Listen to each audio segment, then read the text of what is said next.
Queridos amigos, é com imensa alegria que retornamos a Washington, depois de 10 anos, no primeiro Congresso Médico Espírita que nós tivemos nesta cidade e que foi muito marcante como detonador de um movimento que junta ciência médica e doutrina espírita. Eu me sinto honrado por retornar a esse espaço, a essa cidade, para compartilhar reflexões. Ele veio, pão da vida, luz do mundo, tinha o olhar quente e profundo e solene tinha a voz. Ele veio, mãos vazias desarmadas, nem escudo nem espadas, só amor por todos nós. Toda noite sem estrelas ele ilumina, e as nuvens mais escuras ele desfaz. Ele veio, agitou a nossa alma, tirou o nosso trauma e nos deu a sua paz. Esta é uma grande síntese da contribuição que o Espiritismo tenta replicar na atualidade. Porque detemos hoje uma historiografia que nos fala da necessidade de podermos olharmos-nos de uma forma mais abrangente para podermos encontrar respostas para perguntas que ainda nos desafiam enquanto seres humanos debruçados na academia.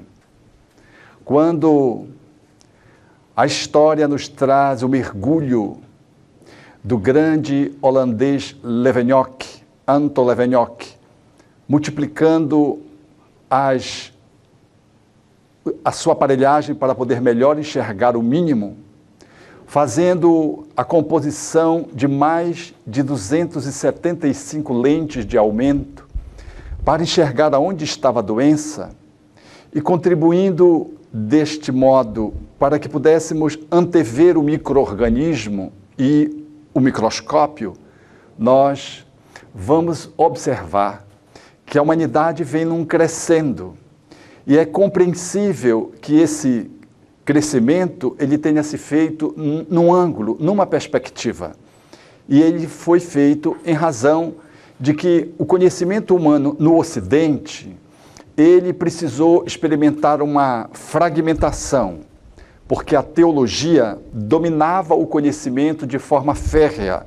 Tudo que se distanciasse do conhecimento bíblico não poderia naturalmente ser divulgado. Havia uma perseguição. A fogueira, por exemplo, a prisão, eram os espaços reservados àqueles que tentassem ousar, discordar da posição teológica dogmática. E foi nesse vão da história que Francis Bacon, René Descartes trouxeram as suas contribuições a partir do século XVI, abrindo um espaço para que as diversas disciplinas acadêmicas pudessem avançar. Agora, refugiadas numa antítese, o materialismo, e o materialismo ateísta necessariamente. Saímos de uma religiosidade limitante, dogmática, para um outro extremo. E nesse outro extremo é que surge Leeuwenhoek, fazendo esse mergulho dentro da matéria para poder encontrar aquilo que era o adoecimento.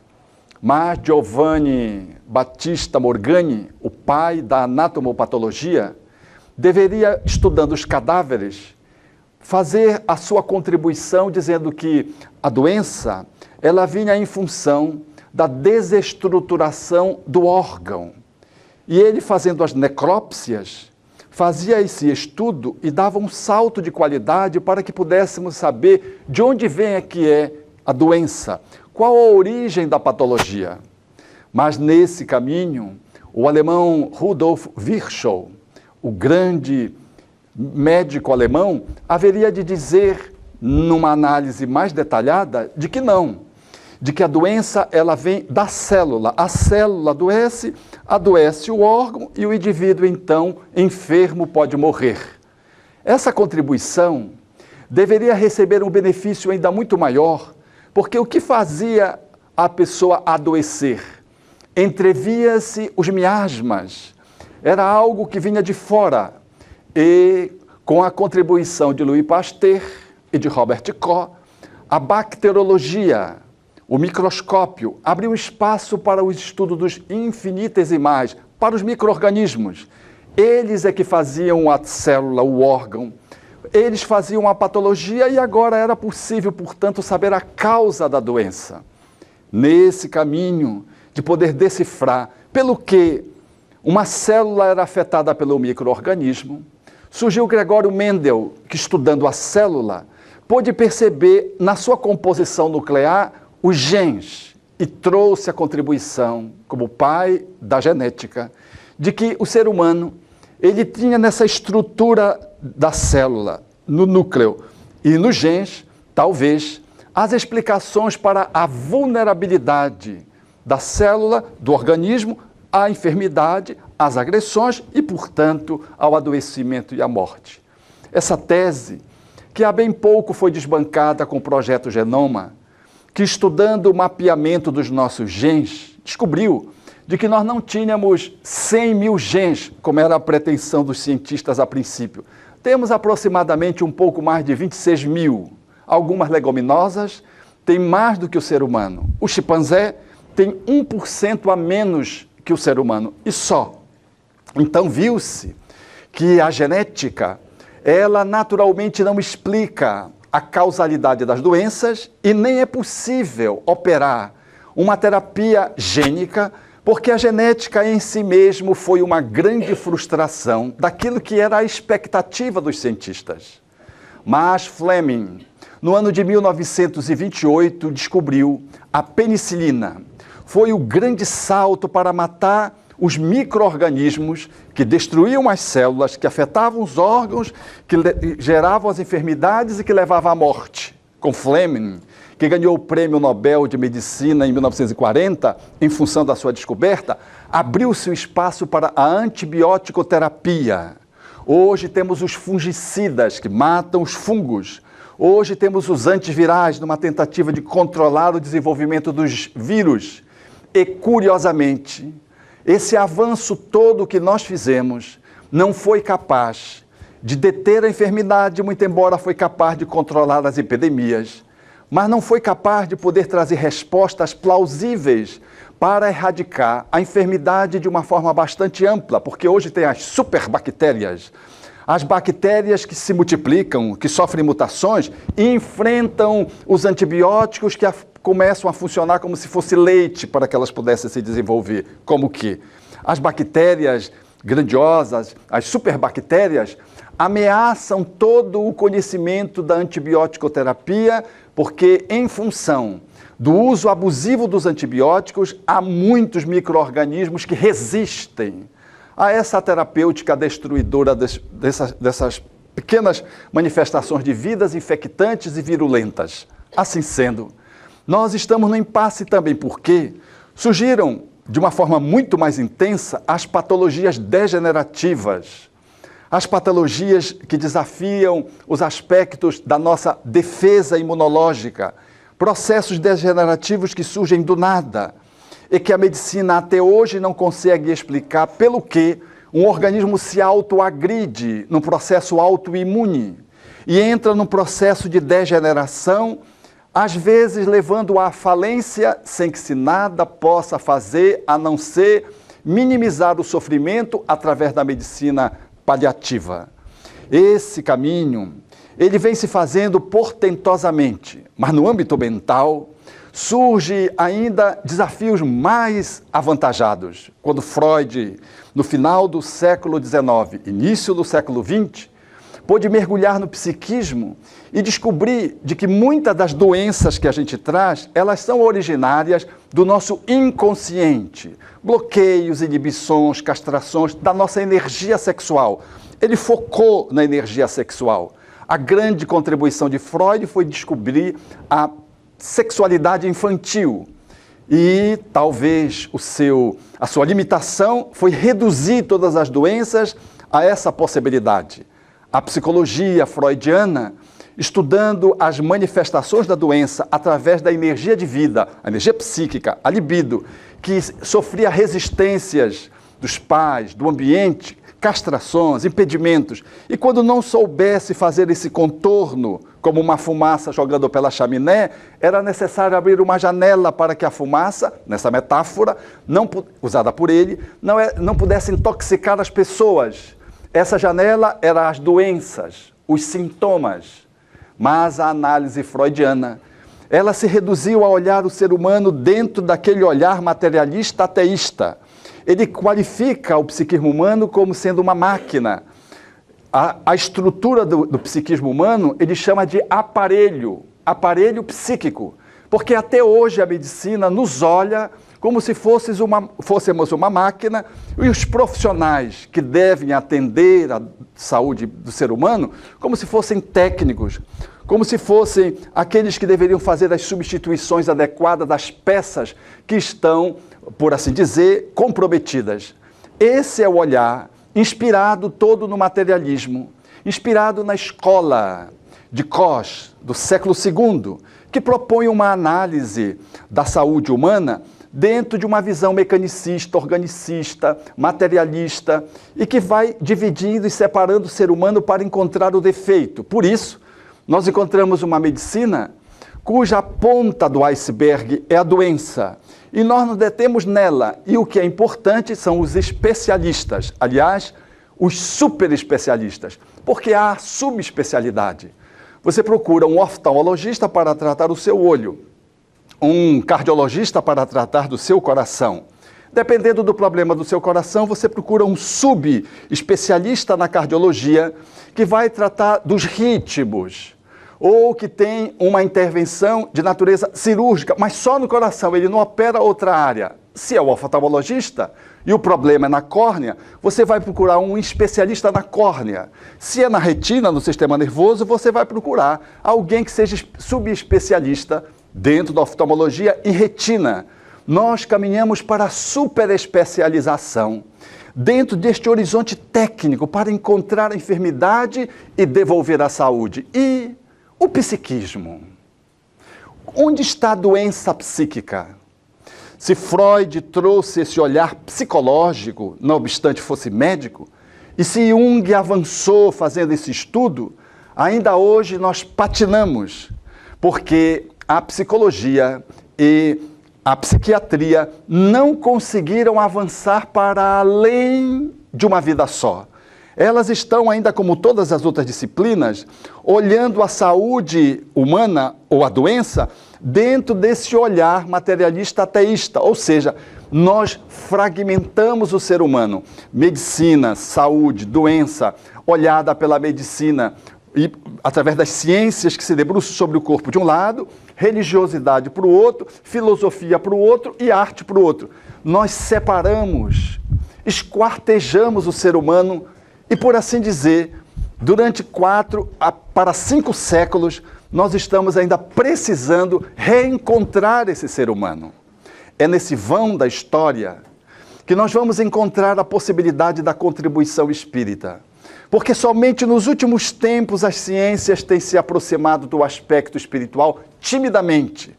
Porque há um rechaço da religiosidade, há um incômodo que se faz em todas as disciplinas científicas.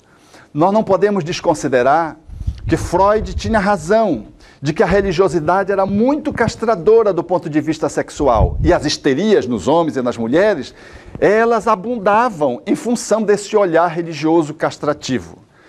Karl Marx tinha razão na sua análise sociológica quando dizia que a religião era o ópio do povo, porque na verdade ela era usada, até então, para manipular as consciências. Allan Kardec conseguiria dizer a mesma coisa, dizendo que, infelizmente, a religião sempre foi instrumento de dominação. Mas a proposta que o Espiritismo traria no Ocidente seria inteiramente renovadora. Ele ousaria fazer a reconexão das 4 partes. Ele tentaria reunir artisticamente ciência, filosofia e religião. E o olhar para o ser humano seria um olhar que transcenderia o corpo sem abandoná-lo. Assim sendo, Quando se faz uma perspectiva de análise da saúde humana, nós olhamos o corpo, mas não nos detemos nele. Porque o corpo é apenas o fenômeno dos efeitos finais.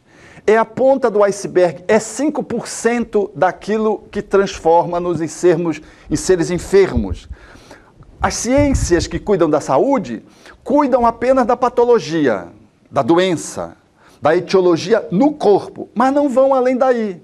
A psicologia, a partir de Freud, Jung, Stanislav Grof e outros que foram aprofundando, desceram um pouco, entraram na mente, mas ficaram aí. E somente agora, nos últimos tempos, nas 2, 3 últimas décadas, surgiu a psicologia transpessoal, incluindo a dimensão do espírito. A doutrina espírita, há 160 anos quase, ela nos traz essa visão de que nós precisamos olhar a nossa saúde, valendo-nos de tudo que nós construímos pelo tecnicismo, pela ciência acadêmica materialista, mas será insuficiente a resolução dos nossos processos mais dramáticos se ficarmos apenas aí. Se ficarmos perseguindo uma bactéria, um fungo, um vírus, achando que eles são os demônios da atualidade. Ou achando que simplesmente o acaso genético nos encontrou. Ou achando simplesmente que os nossos pais são culpados de tudo, porque nos geraram um corpo deficiente. Ou simplesmente achando de que nascemos sobre uma má estrela e a má sorte faz-nos adoecer. Essas explicações, todas elas, são insuficientes para que possamos entender essa dinâmica do ser humano, que é muito mais do que um ser humano, é um ser transhumano. É um ser que antecede o corpo e que sobrevive o corpo. Sem abandonar tudo que foi estabelecido enquanto conhecimento científico, o Espiritismo faz uma proposição, faz um nexo, faz uma fermentação para que o ser humano e as ciências possam transcender-se a si mesma e possam incluir a dimensão espiritual para encontrar as razões profundas das enfermidades e as curas, os tratamentos profundos de tudo aquilo que nós tentamos em vão, muitas vezes, curar. Ou seja, o nosso olhar tem que ir para além do corpo, para além dos efeitos, dos resultados. Nós temos que ir para as determinantes profundas, para os processos causais profundos. E quando nós vamos fazer esse mergulho, às vezes ele está, como Freud dizia, nesta vida. Como, por exemplo, eu vi uma paciente minha, eu disse, coloque aí o seu espaço de vida no chão. Ela levantou, pegou alguns instrumentos que eu uso, brinquedos, colocou assim um espaçozinho, eu digo, entre nele. Quando ela entrou, ela não conseguia nem entrar. Eu disse, e aonde é que está sua mãe? O espaço da sua mãe. Ela levantou os olhos e disse, é toda essa sala. E eu compreendi que ela estava no útero. Ela estava como uma adulta, independente, profissionalmente e economicamente, mas emocionalmente agarrada na mãe. Não conseguia emancipar-se do lar, não porque não tivesse autonomia econômica, ela não tinha autonomia emocional, ela não tivera a possibilidade de avançar. E então nós fomos mergulhar nesse conflito, porque ela tinha um conflito de que ela não era amada pela mãe. E havia dentro dela um segredo que ela não compartilhava com ninguém, de que ela suspeitava de que ela não era filha da mãe. Quem não é filho da mãe, né? Eu conheci a mãe dela era a cara dela. Como é que aquela pessoa não conseguia compreender, pela evidência física, que ela era filha da mãe dela? De que ela era uma fraude, de que a mãe dela fraudou dizendo que era filha, mas ela tinha sido adotada. E ela tinha tanto medo que ela não era capaz de perguntar. Às vezes as evidências físicas, elas são patentes, mas se há uma interdição mental, nós não conseguimos validar a realidade material. Então, eu fiz ela mergulhar no processo de análise para o útero. E ela foi para uma gestação que inicialmente foi formosa. Ela descreve a banqueta, descreve várias cenas, descreve a mãe conversando com ela, tocando-lhe o ventre, mas quando chega na idade de 8 meses de gestação, a mãe entrou em crise.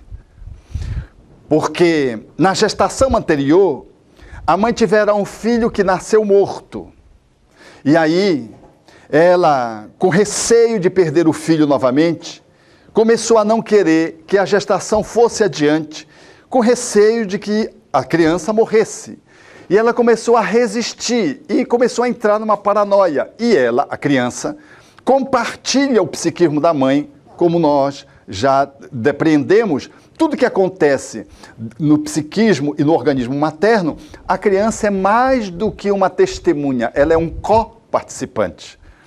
E o processo evoluiu. Quando ela foi ter o parto, a mãe dela entrou num surto no momento em que ela teve a criança. Porque a criança não nasceu e não podia nascer, o colo não abria, porque ela não queria que a criança nascesse morta.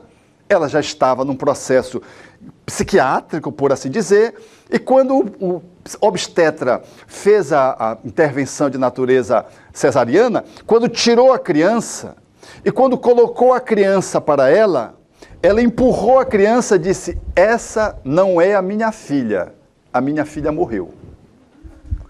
Esse ato de repúdio pós-nascimento, nada obstante tenha tido 6 meses de contato amoroso, esse ato foi tão agressivo, porque também o médico, aqueles que somos médicos, não somos preparados para tratar as emoções. Nós somos técnicos do corpo. A gente não quer nem saber como é que você está. Eu quero saber do seu olho, se eu cuido do seu olho. O dermatologista, eu vou na sua pele, eu quero saber da sua pele. Às vezes eu nem olho para o seu olho, porque eu sou um dermatologista. Onde é o seu problema? Eu não estou tratando uma pessoa, estou tratando um pedaço da pessoa. Isso é muito perigoso. O colega, obstetra, agarrou a criança e disse: esse é seu filho! E começou a gritar e ficou aquela zorra total, como se diz no Brasil, aquela confusão, porque a mãe repudiava a criança e ele gritava com a mãe para a mãe aceitar a criança. Esse ato determinou que a filha pudesse não só repudiar a mãe, mas repudiar todas as pessoas de branco, porque o médico estava trajado com uma bata branca. Ela não suportava barbeiro, médico, pai de santo, nada disso ela gostava, porque tudo que era de branco, ela tinha uma inconsistência, tinha um conflito tão marcante que foi essa experiência. Estava mais de 29 anos vivendo esse drama, que estava relacionada analiticamente a um processo do parto, que os psicanalistas hoje mergulham com muita profundidade nessa análise. Mas há situações que essa vida não se explica. Eu estava cuidando de uma pessoa que viaja ao Brasil regularmente, porque é um profissional da fisioterapia de alto gabarito e é chamado para participar de cursos, está ligado ao governo, nas estruturações regulamentares em relação da profissão, e de repente surgiu um medo dele fazer a viagem de avião. Ele que viaja a todo tempo, surgiu um medo. E esse cidadão, que é um amigo meu, disse: Alberto, eu não sei o que aconteceu comigo. Surgiu um medo, eu não consigo viajar. Eu não consigo me aproximar do aeroporto. E ele é uma pessoa muito sensível. Eu, então, fui fazer a análise para avaliar o drama, o conflito, a nascente do conflito, porque não havia conflito. De repente surgiu um medo. Ele ia fazer uma viagem para o Rio de Janeiro, Belém para o Rio de Janeiro, que todo mundo quer de Belém ir para o Rio de Janeiro, porque o Rio de Janeiro é uma cidade muito boa. Quer dizer, era mais um motivo para querer ir, não era do Rio de Janeiro para Belém, né? Que talvez houvesse alguma dificuldade. Então, surgiu um medo. Então, eu fiz 2 intervenções, e apenas 2. Veja como a mente é fantástica no ponto de vista da sua psicodinâmica. Ele estava apresentando um quadro psiquiátrico que a gente chama de fobia simples. Era uma fobia pontual. E as fobias pontuais, elas têm habitualmente uma causalidade fácil de remover. E dentre os trabalhos dos 2 que a gente fez, eu vou narrar um apenas. Ele era um pesquisador inglês e foi fazer uma expedição. E com ele ia outros pesquisadores. Eram 3 outros pesquisadores, dentre os quais 2 eram mais jovens e outros 2 eram diríamos assim, já mais experientes. E ele estava chefiando a expedição. Os pais dos 2 mais jovens fizeram 1000 recomendações para que ele cuidasse dos 2 mais jovens. E assim foi, na medida em que ele foi escalar uma montanha que estava gelada, ele foi dando esse trato adequado com toda a sua proficiência. Quando chegou numa determinada instância, em que o grupo se reuniu, os 2 estavam inseguros, os 2 mais jovens. E os 2 mais experientes aconselharam a ele, que era o chefe da expedição, que eram 5 pessoas, que eles ficassem aquela noite ali e seguissem só no dia seguinte. Ele disse que não, que havia chance de chegar a um outro patamar, porque precisava ainda de fazer 2 escaladas dentro de 2 tempos. Ele disse que dava para chegar no outro lugar. E como ele era o chefe, a despeito dos 4 dizerem não, ele fez valer a sua opinião e começaram a escalar. O tempo foi ficando mais difícil, os garotos, que eram adultos jovens, ficaram mais estressados, mais inseguros. E quando ele vai chegando, em função do tempo, ainda precisando de mais tempo para poder chegar onde tinha que chegar, um deles escorrega. E quando escorrega, leva o outro. E ele segurou a corda e ficou na dúvida, o que eu faço? Segurando a corda, corta a corda ou vai junto? Ele cortou a corda, caíram os 2 pesquisadores jovens e o outro mais experiente que estava atrás, e o outro ficou na base. Um ficou na base, subiram os 4 e ficou um na base. Ele acabou de subir, chegou no patamar aonde era para chegar, e pela manhã, quando ele vai olhar, ele vê os 3 mortos. E ele então é açoitado pela angústia que o acompanhou durante a noite inteira. O que a comunidade científica vai dizer de mim que cortei a corda? E ele então, sem conhecimento da transcendência, se joga e se mata. O 5º pesquisador que ficou na base, depois quando sobe, encontra os 3, a corda cortada, depois sobe mais um ponto e encontra o pesquisador mor, também morto. As exéquias são feitas e ele, fora do corpo, acompanha tudo sem entender. E tem a possibilidade de avaliar o drama dos pais que lamuriavam, que tinham confiado os seus filhos àquele pesquisador, que, por certo, não teve o cuidado suficiente com ele. E ele, depois de um longo tempo de sofrimento após o enterro, ele é resgatado e é atendido. O motivo foi o suicídio. Mas qual foi o motivo real? Foi ele ter feito valer a sua opinião e não a do grupo. Porque cortar a corda era um mecanismo de sobrevivência. Ele poderia e deveria fazer. Mas o problema não foi a corda ser cortada. O problema foi ele ter, goela abaixo, feito valer os 4 subirem com ele. Quando aqueles 2 pesquisadores mais novos e o mais velho, e ele sobe os 4, ele, a despeito de contrariar o grupo inteiro, isso gerou nele uma responsabilização da qual ele não sustentou, ele viu que foi demasiado e se sentiu culpado. E simplesmente, nós já tínhamos feito uma outra sessão, uma outra ocorrência que eu não vou descrever, e ele voltara para essa sessão, antes de iniciar a sessão, e disse assim: é incrível, Alberto, eu não só não consegui entrar numa agência de turismo, mas eu consegui tirar o bilhete da internet, que eu não conseguia fazer isso com medo. Eu consegui tirar. Eu espero que eu consiga tirar o medo completamente. Essa segunda sessão foi o suficiente. Ele viajou para o Rio de Janeiro, voltou. Quando nós tivemos um novo encontro, eu perguntei para ele, mas não está claro para mim o motivo, por que você ia no Rio de Janeiro olhar sua mãe? Ele disse, não, eu não ia no Rio de Janeiro olhar minha mãe. Eu ia no Rio de Janeiro agenciar um pós-doutorado e aproveitar e ia visitar minha mãe. Porque, a princípio, ele tinha me dito que ia visitar a mãe. O agenciamento do pós-doutorado o remeteu à experiência do cientista que ia escalar a montanha. Esse foi o gatilho que o remeteu a acordar uma memória conflitiva de culpa e que fez surgir uma fobia circunstancialmente e travá-lo. E depois destravá-lo na medida que a gente fez esse mergulho, e há toda uma técnica, além da lembrança, para elaborar esse conflito e dissolver o comando negativo, transformando no comando positivo. Ele conseguiu naturalmente fazer a viagem, voltar, e esse processo de medo, aliás, até encontrei ele já depois no avião, ele e a esposa no avião, depois desse trabalho.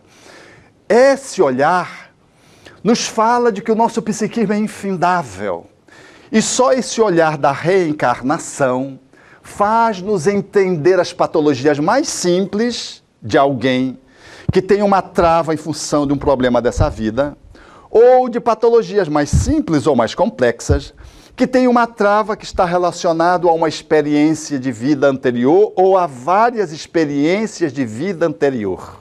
Assim sendo, quando nós olhamos uma pessoa que não consegue se levantar diante de um grupo, ou um grupo como esse aqui, ela não consegue nem entrar porque ela tem fobia social, é impossível para a psiquiatria hoje, uma psiquiatria centrada na biologia, porque a psiquiatria hoje, ela é fundamentalmente biológica, muito embora não só seja. Há outros grupos que pensam diferente, mas a maioria pensa biologicamente.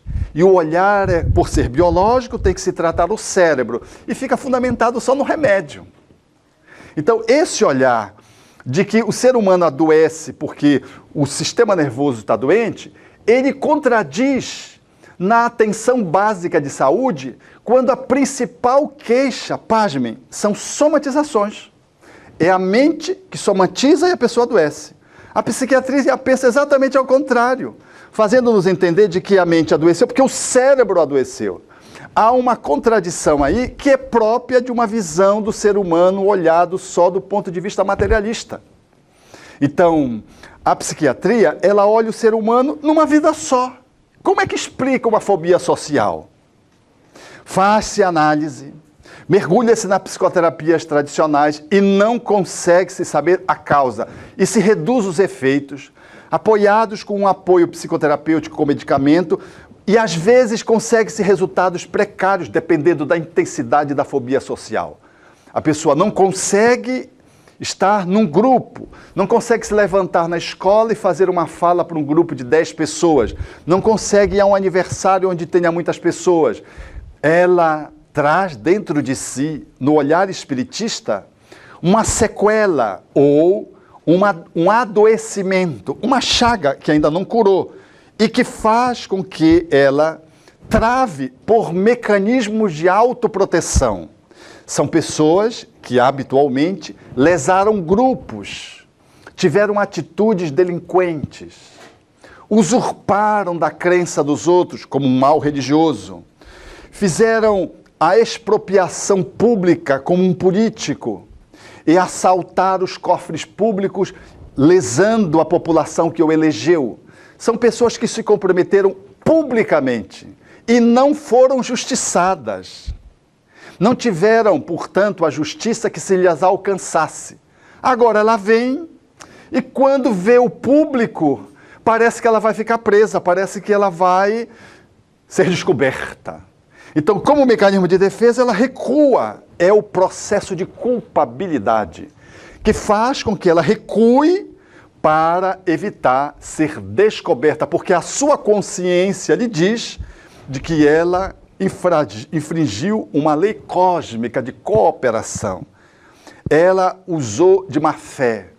Ela lesou-se a si mesma quando lesou os outros. E agora ela ressurge e traz uma psicopatologia vulnerabilizante. Como tal acontece com alguém que com 12, 13 anos surta e faz um quadro esquizofrênico e nunca mais volta ao normal.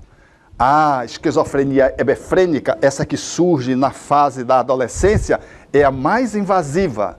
E a despeito de todo o atendimento psicoterapêutico e medicamentoso, é uma doença que tem dificuldade de remitir, de ceder. Ela evolui, às vezes, mesmo bem tratada, mas a sua evolução é precária e, habitualmente, o psiquismo, com o tempo, vai ficando sequelado num quadro que é crônico que é habitualmente irreversível e que leva para a desagregação do psiquismo, com a sintomatologia de alguém que não consegue manifestar a afetividade, que não consegue abraçar você, que não consegue sorrir, por exemplo, e que apresenta os conflitos, os seus delírios, esses quadros que às vezes perturbam toda a família. E aí, como é que a medicina, a psicologia, as diversas psicologias podem entender um drama como esse? Só uma visão reencarnacionista pode nos dar a explicação de que alguém, às vezes, entra num estado tal que surta, que parte. Esquizofrenia, esquizo, partição, quebra. Há uma quebra na unidade psíquica. Sabe quando você vai e vê uma ocorrência dramática que você fica abestalhado ou desmaia? Por que você desmaia quando você tem que manter lucidez? Para carregar uma pessoa, a sua mãe que você encontrou em casa no chão. Você tem que ir, tomar posição, agir. Você olha a sua mãe e desmaia. E fica você e a sua mãe lá. Você não sabe se ela está morta ou não está. Você também caiu lá. Esse é um mecanismo de autoproteção. A gente rompe com a realidade da lucidez e desmaia. Ou como uma mãe que tive a oportunidade de ver no asfalto, no sol a pino, cujo caminhão passou por cima do seu filho de 7 anos e ela acariciava a cabecinha do filho e dizia: meu filho, levante, meu filho, está na hora de acordar para ir para a aula, levante. E a multidão no entorno e aquela mulher querendo acordar o filho para ir para a aula. O quadro de perder um filho atropelado é tão traumático, é tão difícil que ela surta, ela desconecta e fica vivendo uma realidade que não é a realidade. É uma forma de autoproteção. É comum a gente ver no enterro, o morto está lá e a pessoa está aqui, está rindo. E vai abraçar é o filho, a esposa, o esposo, né? Às vezes a esposa é o esposo porque está feliz mesmo, porque o outro já foi e já devia ter ido, um conflito e tudo. E a pessoa está feliz. E ela sabe que ela está feliz e os outros, quando a veem, traem-se e ao invés de dar peso, me dão parabéns, parabéns. É um ato falho da pessoa que perdeu e que lutou e o do outro que vem celebrar a livração, o livramento, como diz os nossos irmãos protestantes, o livramento, que se livrou. Não estou falando desse caso, eu estou falando do outro, que a dor foi tão grande que a pessoa está ali, não derrama uma lágrima, para depois cair numa rede, numa cama e precisar de ajuda até medicamentosa, porque não consegue nem fazer o luto de tanta dor que é. Esse quadro de desconexão é o que acontece quando alguém comete delitos gravíssimos. O espírito André Luiz descreve isso no livro No Mundo Maior, com o título do capítulo Estranha Moral. Alguém que comete um crime não se recupera, ninguém sabe, mas a consciência sabe. E o indivíduo vai e desenvolve, faz um quadro psiquiátrico que a gente chama de esquizofrenia, que é esse quadro de ruptura da integridade da mente, quando você tem um aplanamento da sua afetividade, você tem um comprometimento da sua capacidade de juízo, o seu pensamento fica comprometido, a sua estrutura mental sofre penosamente. E isso é um jeito de você, de uma certa medida, se defender. Esse é um quadro que surge na juventude e os pais e os médicos às vezes se sentem inoperantes, os profissionais. E os pais ficam desadorados, vêm ao centro espírita achando que é um problema de espírito. É muito comum isso. E não é problema de espírito, é problema do espírito reencarnado, mas não é influência espiritual. Na ânsia de cura. E às vezes ficam amargos, porque o filho, a filha não melhora. Eu quero dizer, meus irmãos, que a reencarnação é uma psicoterapia. Aquele espírito que traz a fobia social, aquele que traz a esquizofrenia, o outro que traz o transtorno do humor bipolar, são transtornos avantajados que falam de um desequilíbrio de alguém que está fazendo o caminho de volta. De alguém que está retroagindo em razão do caminho para a lama que se projetou, agora ele está refazendo o caminho de volta. Meu pai tinha um transtorno psiquiátrico, tinha um transtorno do humor, era um bipolar. E era muito interessante, Porque ele desencarnou com 92 anos. Com 92 anos, na UTI, nós ainda estávamos atendendo entidades vinculadas a ele. Eu frequento o centro espírita desde criança, porque a nossa família era espírita, nasci no lar espírita. Frequento as reuniões mediúnicas desde criança, mesmo numa idade que não deveria estar participando, mas a cultura familiar me colocou. Eu acompanhei espíritos vinculados ao meu pai a vida inteira, atendendo as entidades. Às vezes mais, às vezes menos. Um irmão meu desencarnou e quando se comunicou disse, mano, vocês precisam ver o que é o nosso pai sair do corpo e ter que enfrentar multidão. O comprometimento dele foi coletivo. O comprometimento dele foi com o poder. E dá pena de ver porque é muito desproporcional. E quando a pressão era muito grande, ele desenvolvia a crise a despeito do remédio.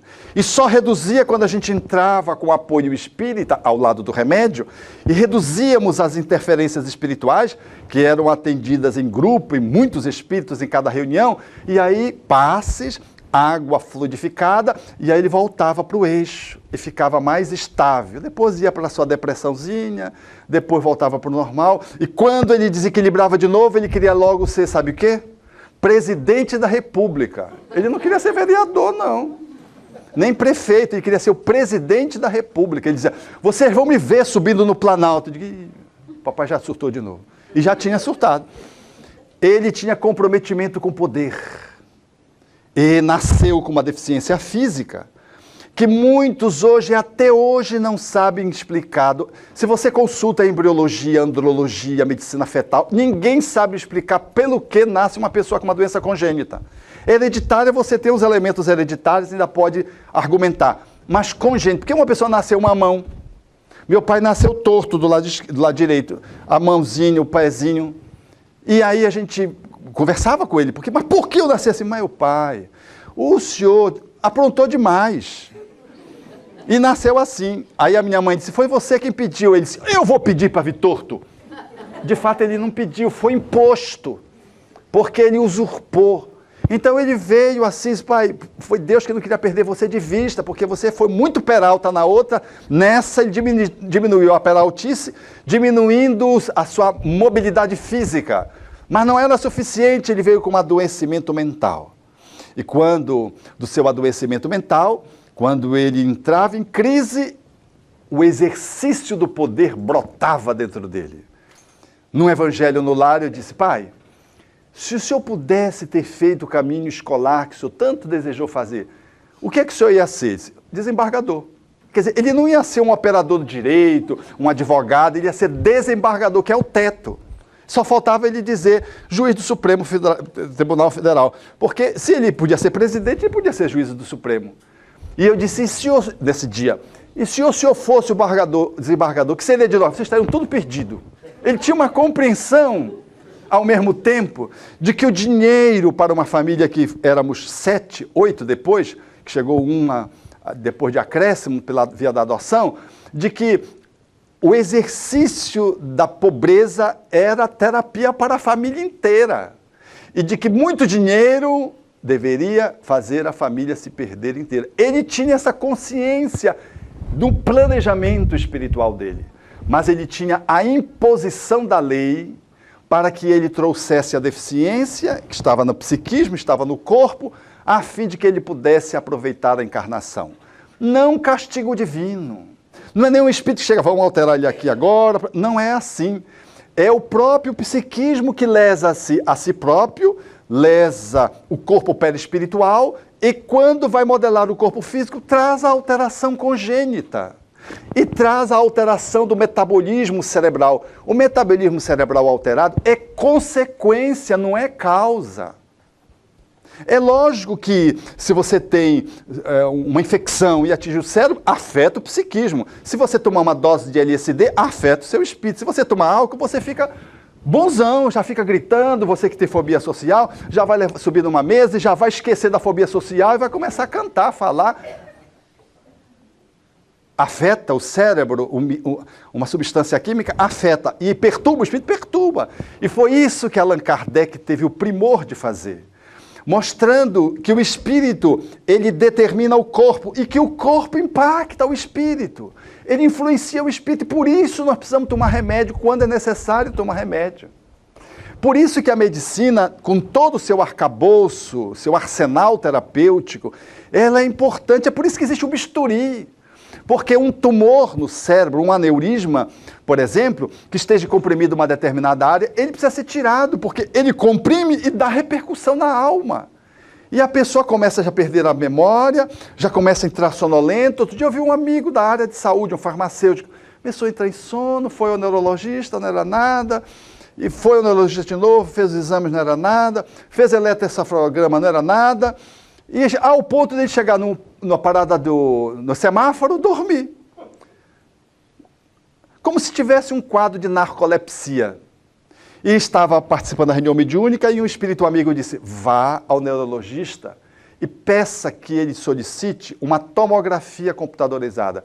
O neurologista que acompanhava ele há muito tempo não conseguia fazer o óbvio, que era pedir uma tomografia computadorizada, porque todos os exames eram normais. E ele atribuía a processos psicológicos aquele sono. E não conseguiu avaliar que poderia ser neurológico. Ele abriu, era um tumor que deve ter se desenvolvido em torno de 12 anos, segundo a análise do neurologista que operou, que foi fazer, o tumor benigno foi se desenvolvendo, mas foi comprimindo aos poucos. E por isso era silencioso, não dava sintomas gritantes. Mas chegou num determinado momento tal, o seu tamanho, que ele começou, no seu processo de compressão, a dar sonolência. Quando tirou o tumor, uma cirurgia que demorou mais de 12 horas, para se tirar sem lesar os neurônios, o cidadão simplesmente voltou ao seu normal. Aquele tumor, comprimindo o cérebro, afetava o psiquismo dele, estava gerando o sono e estava trazendo algum movimento no aspecto do seu humor. Ele estava mais irritado, que ele não sabia se era por causa do sono, mas ele dormia tanto, como é que podia ficar irritado com sono? Coisas bem discretas, silenciosas, sutis. Então o corpo afeta o espírito, mas o corpo decorre do espírito. Não é o cérebro que gera os sintomas psiquiátricos. E a pessoa é uma doente psiquiatricamente porque o cérebro adoeceu. Não, é a pessoa que é doente, altera o cérebro, que num circuito vicioso repercute no espírito. Quando a pessoa desencarna, ela ainda sai com a ressonância daquela patologia que ela viveu, às vezes, por 50 anos. Mas já sai, como meu pai saiu, com amplas possibilidades de poder gozar de um novo equilíbrio. O olhar para a patologia, sem nenhum masoquismo, na perspectiva espírita, é muito otimista. Porque a doença que nós não procuramos e que surge do nada, espontaneamente, é a doença que vem nos falar da cura da alma. E que, a despeito de toda a ajuda médica, não consegue ser erradicá-la, uma doença degenerativa, ela vem como um expurgo. Ela vem fazendo com que a alma se recomponha. E nós não podemos negligenciar o atendimento médico, fisioterapêutico, das ciências combinadas, todas da saúde. Nós não devemos, mas devemos ter resignação se a doença não cede. Um autismo grave do espectro autista, por exemplo, leva muitos pais, às vezes, ao desespero, posto que, às vezes, as respostas são muito pequenas. A despeito de toda a ajuda, o relacionamento do autista, a resposta que ele traz é lenta, é pequena, sobretudo quando é muito grave.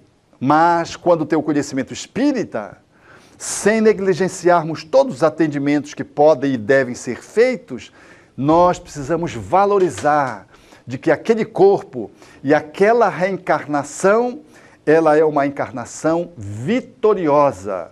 Se durar 10, 15, 20, 30 anos, o autismo também é um processo de terapia para o espírito. Faz-nos, portanto, ter um acolhimento, sem nenhuma acomodação, mas faz-nos ter um acolhimento, uma resignação, que na linguagem espírita está muito distante de passividade. Resignação é o coração e a afetividade dizer sim, eu aceito. E obediência é a inteligência, a racionalidade de dizer sim, eu compreendo. E como eu compreendo, eu aceito. Então isso é que é ser obediente e resignado, que é diferente de ser acomodado e passivo. A proposta espírita, portanto, quando ela olha para o corpo, nós precisamos ver a alma. É curioso que o discípulo de Freud, chamado o discípulo branco, na linguagem inclusive preconceituosa da época, chamava-se William Reich. Reich, ele estudava as alterações psíquicas, como é que elas se manifestavam no corpo, e construiu uma psicoterapia olhando como os músculos, as couraças se manifestavam no corpo. E se manifestavam no corpo como sintomas de alterações psíquicas não tratadas. Se Reich conhecesse a reencarnação, ele haveria de entender que o teu corpo, o meu corpo, o nosso corpo, ele é o reflexo do nosso psiquismo do passado. A estrutura corpórea interna e externa que ele analisava, ela não é outra coisa a não ser a somatória daquilo que nós fizemos no passado. E coisas que podem parecer, às vezes, do acaso biológico, elas têm um sentido, especialmente se elas são significativas. Outro dia, já faz algum tempo, eu vi um cidadão que estava, um colega médico, psicanalista, cardiologista, e ele então estava comigo e me pediu para que eu o ajudasse, para que ele pudesse entender a psicanálise, fazendo um mergulho para além do psiquismo desta vida. Com o conhecimento espírita que também ele tinha, ele queria poder avaliar essa perspectiva de ir no inconsciente, além do consciente atual. E então, nós que já o conhecíamos e o acompanhávamos em alguns momentos, disse, vamos fazer. Era uma regressão didática. E ele disse, o que a gente pode fazer? Eu disse, a gente pode trabalhar essa tua lesãozinha. A lesãozinha era uma lesão no tórax. Era um câncer. Que ele tinha feito a ressecção com o dermatologista, tirou todos os bordos e foi declarado curado. Eu disse, vamos ver através dessa lesão. Tal como Reich diz que o corpo revela, na sua dinâmica dos músculos, as alterações mentais, nas diversas couraças que se manifestam, nos bloqueios, eu utilizei aquele ponto que hoje os pesquisadores da reencarnação fazem valer nos estudos da marca de nascença. Não era uma marca de nascença, era uma patologia. E não era um sinal só, era um câncer. Então era alguma coisa significativa, e por isso eu escolhi. Ele deitou, eu toquei e fiz a indução. E ele foi para uma experiência como alguém que conduzia na posição como respondente a um oficial e conduzia as conquistas inglesas. Ele era alguém que estava à frente de esquadras que faziam conquistas. E lá pelas tantas, ele se afeiçoou a um garoto que fica no porto, lá na saída do seu país. E o garoto foi crescendo, e ele se afeiçoou ao garoto, o garoto se afeiçoou a ele, cresceu, e ele convidou o garoto para compor a esquadra na posição de um marinheiro. E saíram para uma das operações que fazia parte da sua rotina de conquista. E depois que eles fazem uma conquista, que ele está na praia, e que ele desenrola um mapa para montar a estratégia da próxima invasão, e diz como seria, o garoto, agora um adulto jovem, em torno dos seus 20 anos, levanta o braço e diz que discordava, que deveria ser de um outro jeito. Ele olhou e não entendeu. E a argumentação começou a se estabelecer e ele percebeu que o jovem foi se exasperando. Ele ficou perplexo, porque ele era um marujo, ele era o comandante. O garoto veio e o enfrentou. E ao enfrentá-lo, ele mais uma vez, como um pai faria em relação a um filho, ficou firme, mas estava sob o impacto. O garoto sacou de um punhal, ele cruzou os braços e não poderia crer que como que um filho pudesse ferir um pai. Ele estufou o peito e o garoto cravou o punhal no tórax, justo no ponto onde surgiu o câncer. Ele tombou e foi se dando conta fora do corpo que já havia um conluio. Vários marinheiros se envolveram, começaram a arrastar o corpo dele para a nau, e ele ficou perguntando o que é que ia fazer com o corpo dele, e estava completamente atônito e sangrante, porque o seu psiquismo ficou fixado naquela cena. Ele é alcançado, depois de um tempo, é levado, e no segmento do seu tratamento, ocorre uma coisa muito curiosa. Quando a equipe que o atende no mundo espiritual faz uma bandagem para ceder o sangramento cedia e depois voltava a sangrar. Então, alguém, na posição de um médico espiritual, se aproxima dele e diz assim: enquanto você não conseguir perdoá-lo, você vai sangrar.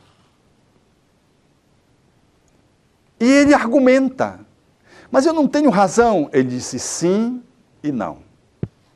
Aquele garoto, aí o médico explica, aquele garoto surgiu de um relacionamento sexual extemporâneo que você teve com uma mulher portuária.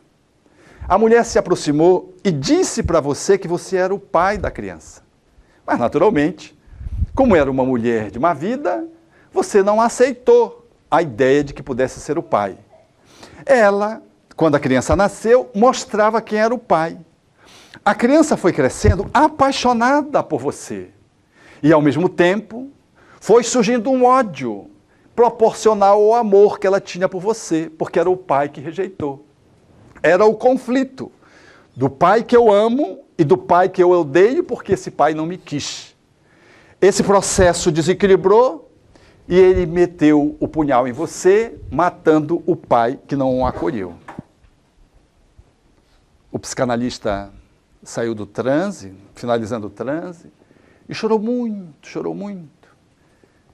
E me disse assim: Alberto, esse é o meu filho. Ele tem pouco tempo de nascido. É o meu filho. Eu tenho que acolhê-lo. Eu preciso melhorar o meu relacionamento com ele. Há uma resistência dele para comigo. E que eu não me estava dando conta que eu estava no movimento contrário, mas ele é criancinha. O espírito, ao renascer, acordou nele uma memória e surgiu, mediante os dias que forem se passando, essa memória se concretizou num quê? Num câncer de pele. É natural que ele já tivesse trabalhado, porque se ele não tivesse trabalhado, onde surgiria esse câncer?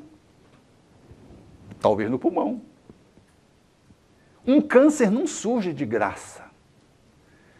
Pode ter uma motivação do aqui e do agora, da irradiação, do cigarro, mas às vezes ele surge do nada, a pessoa leva uma vida íntegra, higiênica, na alimentação, e surge um câncer do nada, num órgão do nada. Como surge uma diabetes numa criança pequena que não tem pais diabéticos e os médicos não sabem explicar por que essa criança desenvolveu diabetes sem ter ascendentes que justifiquem a doença, genéticos. É alguém que traz uma lesão naquele órgão, perispiritualmente, vulnerabiliza as células que deveriam produzir a insulina e desenvolve a diabetes, do mesmo jeito que este homem, este médico, este profissional com ampla consciência, desenvolveu um câncer na periferia. E o ato dele dizer que precisava melhorar demonstrava que ainda havia resíduo de ressentimento. Eu acho bonito a proposta espírita, quando ela nos apresenta Jesus, não como um ser assim, dogmático, né? Que nós temos que segui-lo porque temos que agradar a Deus. Deus não precisa do nosso agrado, a gente tem que se reconciliar com o divino. E a proposta de Jesus não é uma proposta religiosa, é uma proposta médica, é uma proposta de saúde. Viver Jesus não é para ficar bem com Deus, é ficar bem comigo, com você, com o outro, com a natureza e, por extensão, com o divino, observando as suas leis.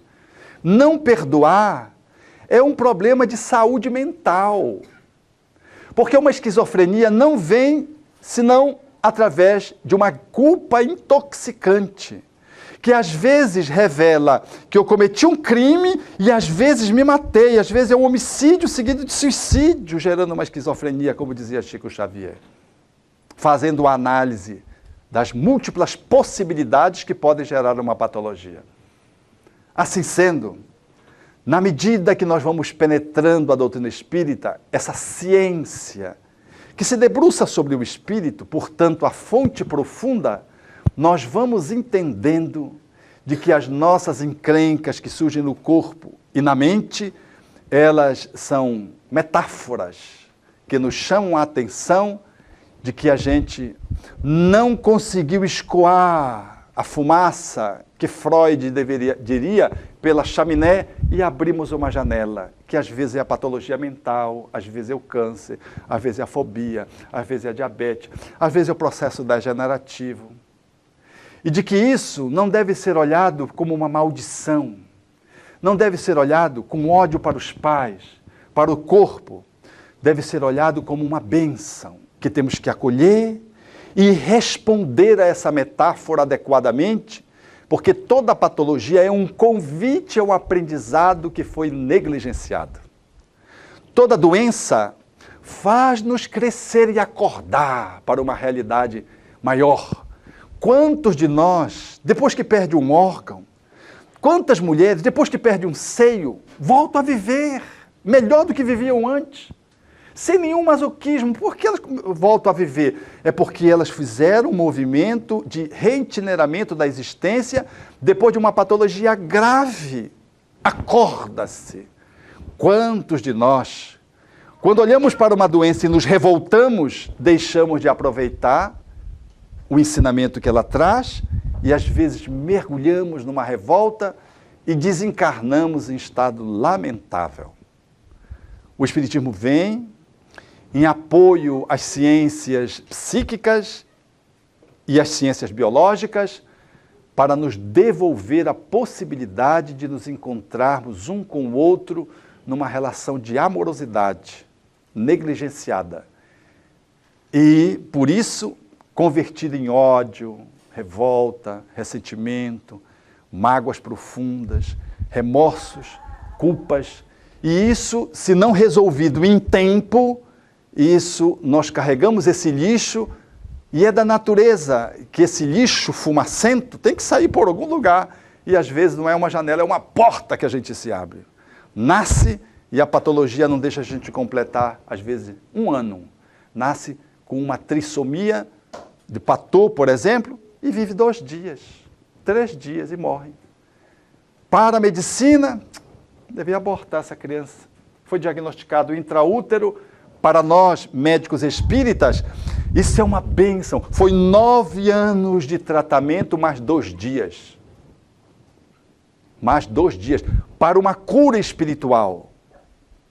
Para um espírito profundamente comprometido, que agora tem condições de voltar e renascer, ainda com doença, mas menos. E já com aprendizado de valorização da vida.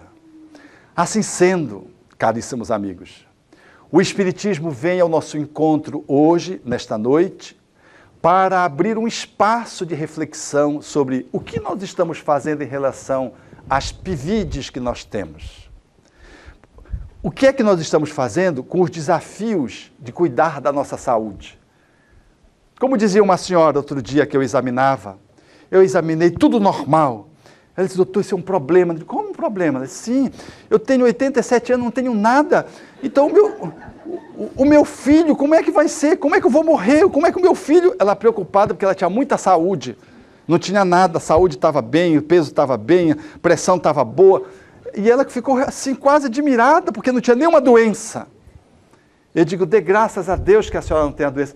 Mas então eu vou morrer de quê? Você vai morrer de saúde, eu disse para ela. Porque o corpo é apenas um espaço de aprendizado. Nós não somos imortais no corpo, somos imortais na alma. O corpo é um espaço que a gente tem que aproveitar e cuidar do nosso corpinho. É um templo que a gente está habitando. E nós não podemos negligenciá-lo. Precisamos cuidar dele adequadamente para que ele possa ter longevidade e qualidade de vida. Não basta só longevidade e qualidade de vida, para que a nossa alma, em o habitando, o santifique, santificando o aprendizado que aquele corpo media, permite, favorece. E assim, nós vamos numa boa direção. Porque o Espiritismo, ele é tão formoso que ele nos ensina na área médica de que nós precisamos fazer uma anamnese. Anamnese é uma palavra estranha, né? Mas vocês já vão entender o que significa. Mnese, memória. An significa não, perda da memória. E anamnese significa recuperar a memória perdida. Todo doente, ele adoeceu em algum tempo porque ele se perdeu de si mesmo. Para nós que temos o olhar espírita, tratar uma pessoa não é curar a enfermidade é só curar a doença. Nós olhamos para a enfermidade o enfermo e para além do enfermo, o ser saudável que o habita. Ou seja, nós temos dentro de nós mesmos um médico interno. Nós temos um laboratório medicamentoso dentro de nós mesmos. Nós temos um potencial de cura dentro de nós mesmos, que nós rompemos no movimento de desapropriação, de desconexão. A anamnese não é só voltar para saber quando começou a doença. A anamnese é para saber quando o espírito se desconectou das leis. Para que ele possa, em recuperando a sua memória de que ele é um ser divino, ele possa ser o principal articulador da sua saúde. Porque a maioria de nós chega no médico que quer que ele nos cure. Com o psicólogo quer que ele tire a encrenca. No centro espírita que os espíritos nos curem. Isso é a atribuição nossa. O médico, o psicoterapeuta, os espíritos amigos, eles são nossos cúmplices. Eles são nossos auxiliares. Eles são as testemunhas ativas.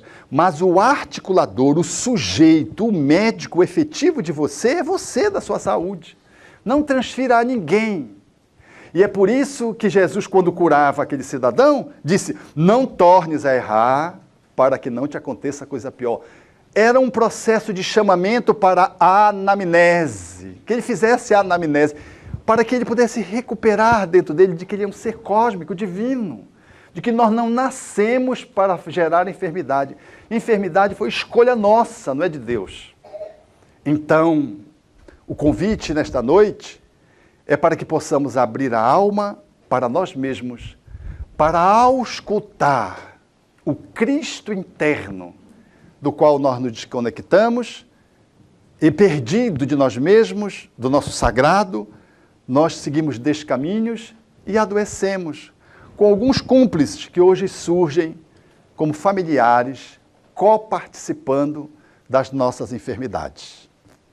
Vamos para as perguntas.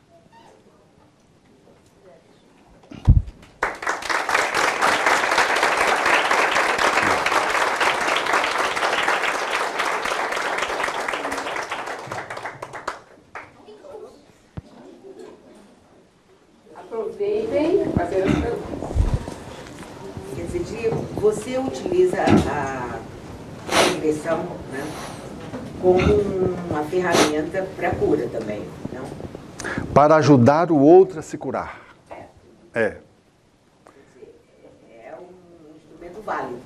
É um instrumento válido quando bem indicado e quando exercido como um profissional que está competentemente formado na área, na ferramenta, e é ético para poder saber as indicações, as contraindicações e as limitações de que toda ferramenta terapêutica tem no âmbito psicoterapêutico. Porque se um computador está ruim, eu em casa brinco com a minha mãe, porque ela diz que tudo que eu toco eu escangalho. Eu fui direitar uma televisão, veio o técnico e o técnico não conseguiu botar a televisão no lugar. Então ela criou uma fobia à aproximação minha dos instrumentos eletrônicos. Então quando qualquer alguma coisa dá defeito, eu digo, mãe, a senhora tem, eu posso ajudar, a senhora tem um martelo aí? Eu peço um martelo. Em que o martelo serve para resolver o problema do computador, né? Mas um prego, o martelo ajuda, se tiver que enfiar o prego na bucha, né? Mas se eu meter o martelo em tudo, eu vou quebrar a vidraça, porque às vezes é apenas a necessidade de uma chave de fenda. Então, todo instrumento psicoterapêutico, todo instrumental, ele funciona como instrumental. E aquele que articula esses instrumentos precisa saber usá-los de forma ecológica. Quem mais? Diga, minha querida. Se é o caso da pessoa, do paciente precisar da regressão, quantas sessões de regressão seriam necessárias? Vai depender do quadro depois da conversa? Não há uma forma de determinar o número de sessões, porque eu citei para vocês um quadro fóbico que com 2 sessões se resolveu. Mas os quadros relacionais, quando há indicação, habitualmente são necessárias muitas sessões. Por quê? Uma situação ela não se resolve, senão você lidando com as várias situações.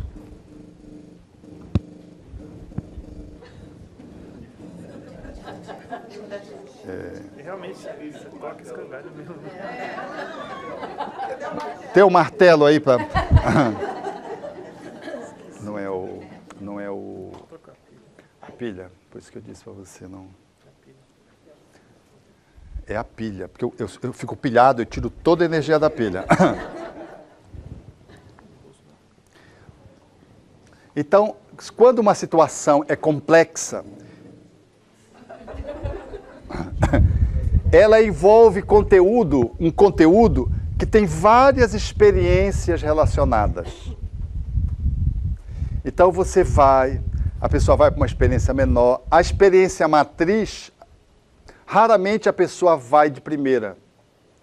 Ela vai para experiências menores, por mecanismo de defesa.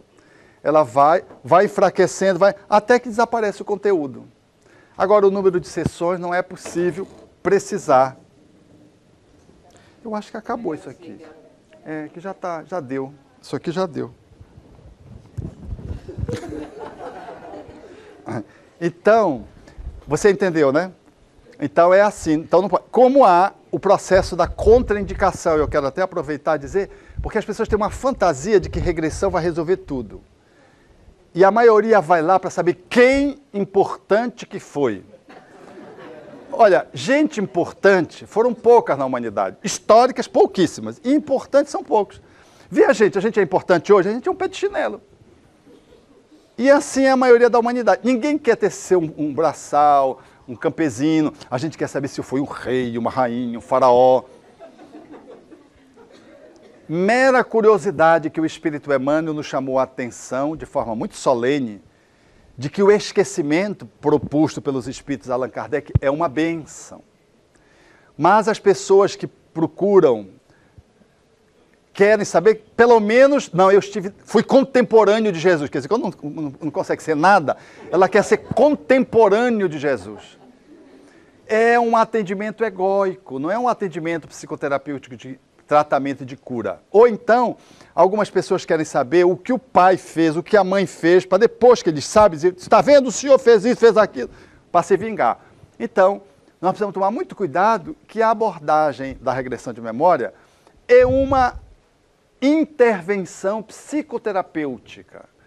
Portanto, que deve obedecer à indicação feita pelo profissional competente que possa estar ajuizando essa indicação ou a contraindicação. A maioria das pessoas que me procuram, elas não têm necessidade de regressão. E a regressão, quando se faz, é objetivando a progressão, ou seja, trabalhar algo do passado que está presente dentro de mim, está me impedindo de caminhar. Não é um mergulho no passado, dá licença.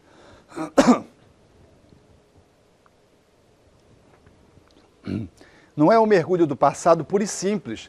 É para trabalhar algo que eu não resolvi e que está no aqui e no agora me embaraçando. Então eu solto para que eu possa progredir.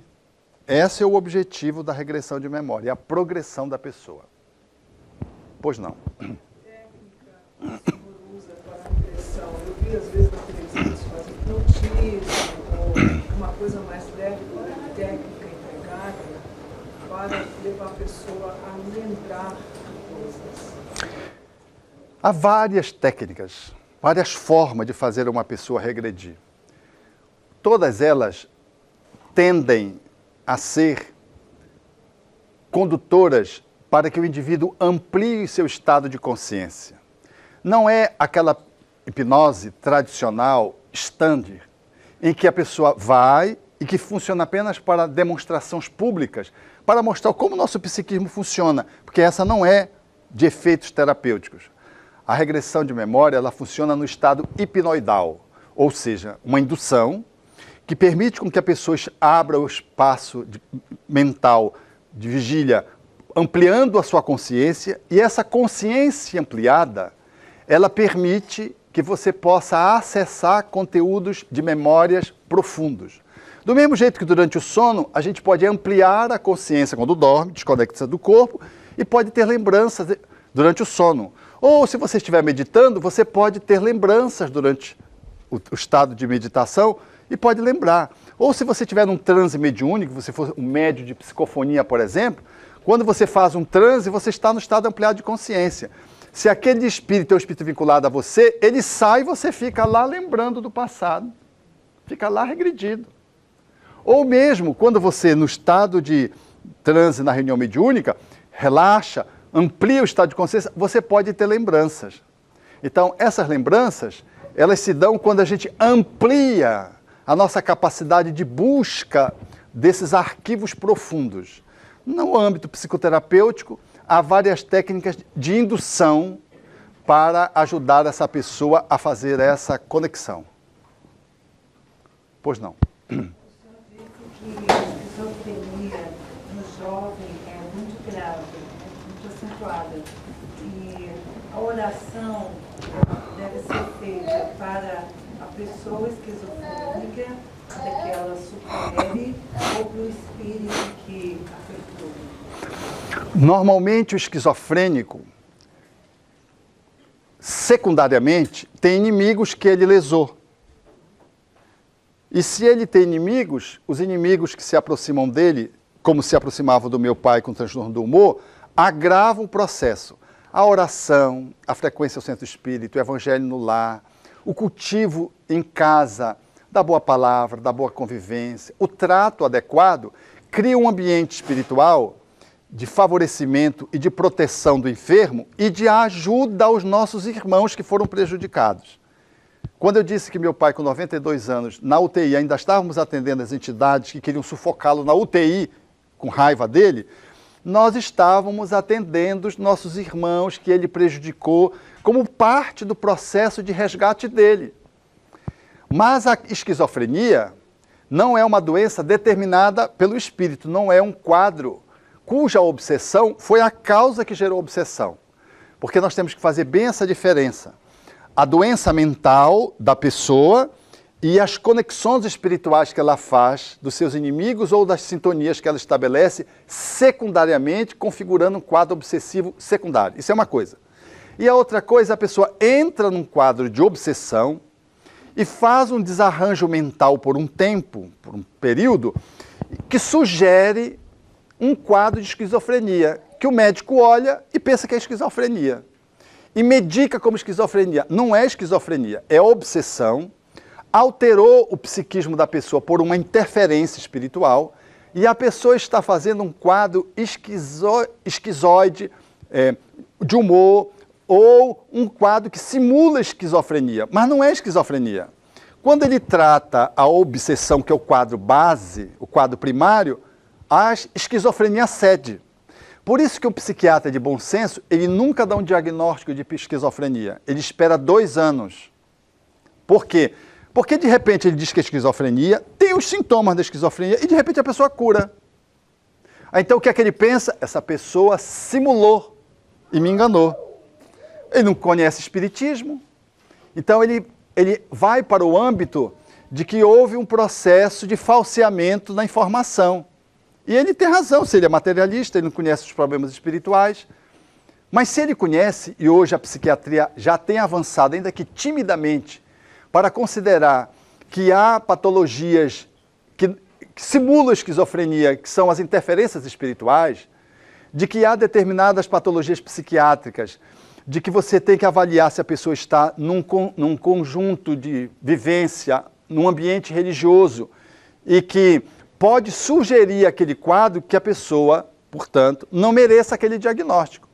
Porque ela está num ambiente religioso. Se você entrar numa reunião mediúnica, você vai pensar que todos ali estão precisando ser tratados, porque todos estão sofrendo de dissociação. E estão dissociados, mas não estão doentes, são médios.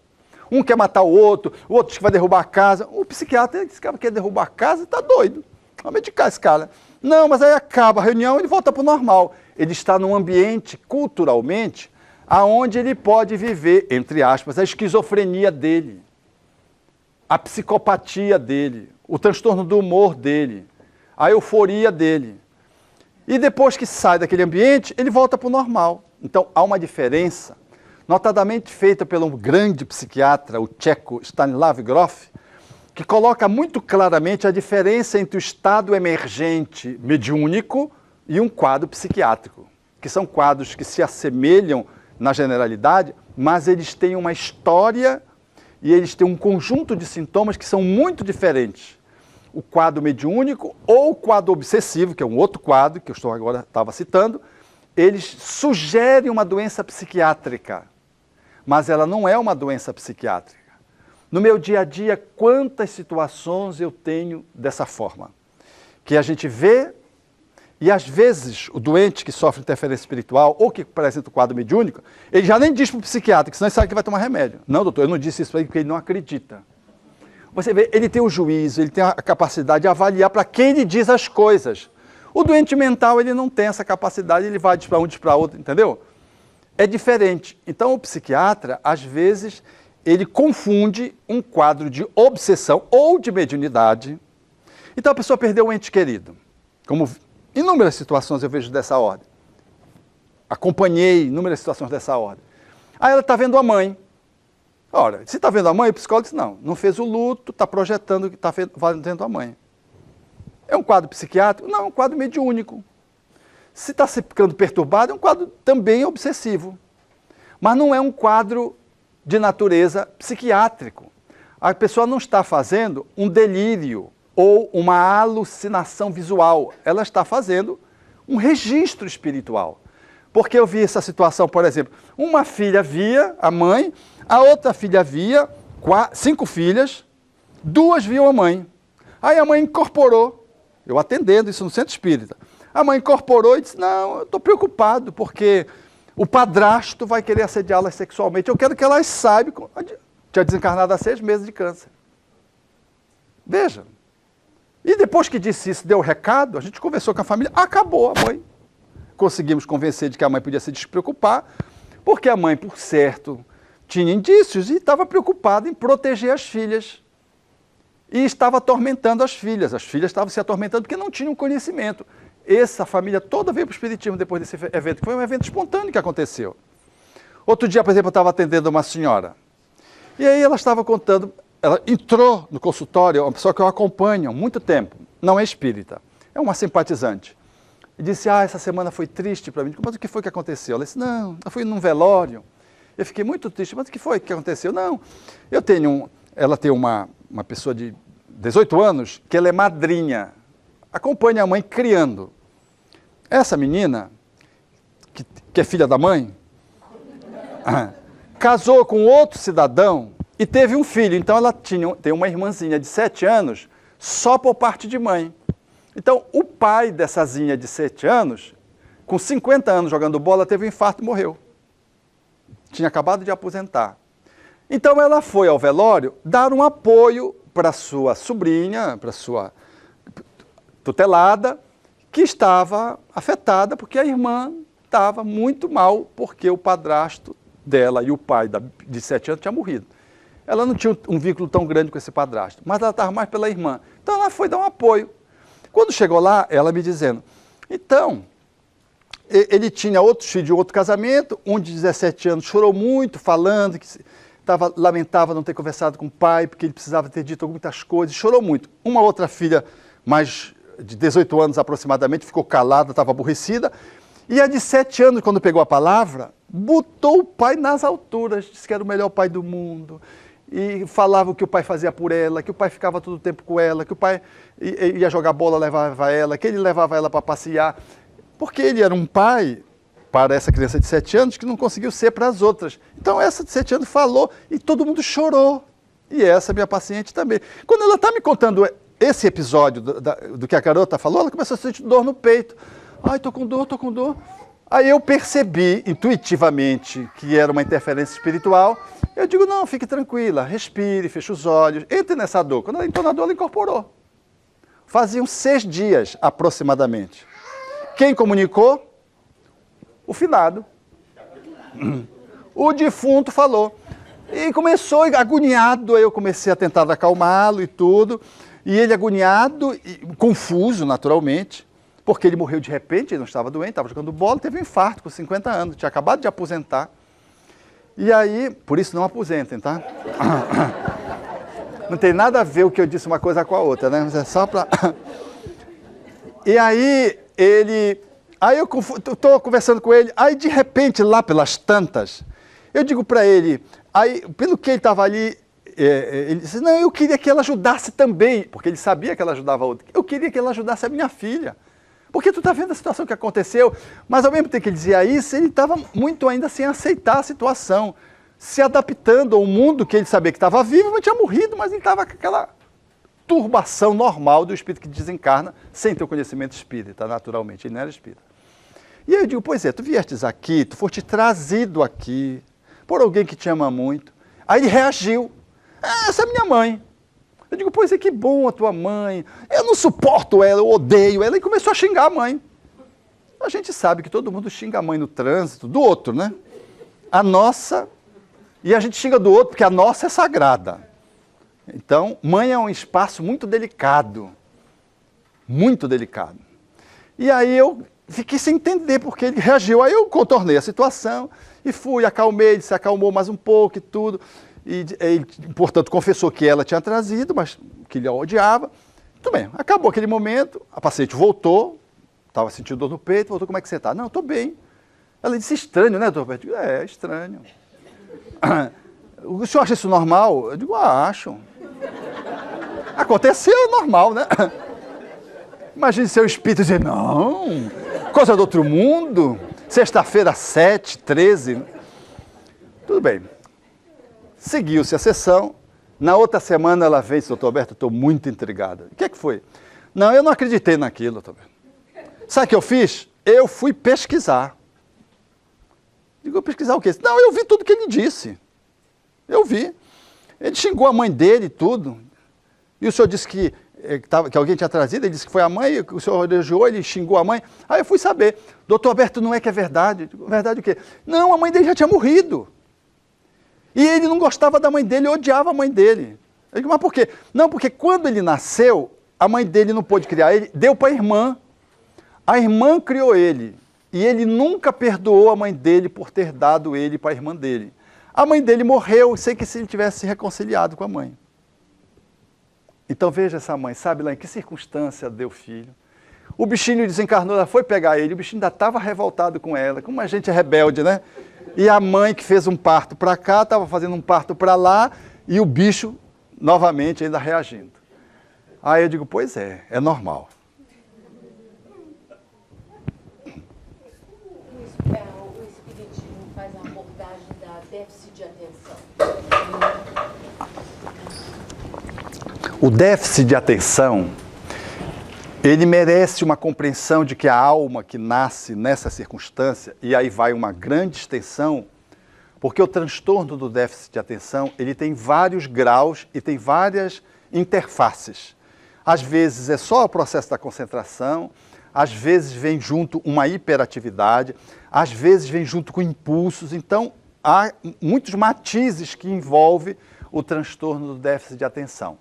Mas é bom que se diga de que o indivíduo, o espírito que renasce nessa circunstância e que modela esse psiquismo, ele é alguém que vem precisando de um bom acolhimento. O mundo é frenético hoje. As cidades são superlotadas. Todo mundo corre, não é verdade, hoje? Então tem uma psicosfera de agitação. A criança nasce e os pais, nós pais, temos poucas disponibilidade para a criança. A criança traz, enquanto o espírito, já traz pendências que se manifestam com uma ansiedade estratosférica e que se manifesta com um quadro de transtorno do déficit de atenção com hiperatividade ou não, com impulsividade ou não, com medo ou não. E aí o que faz hoje, o que é que a gente faz?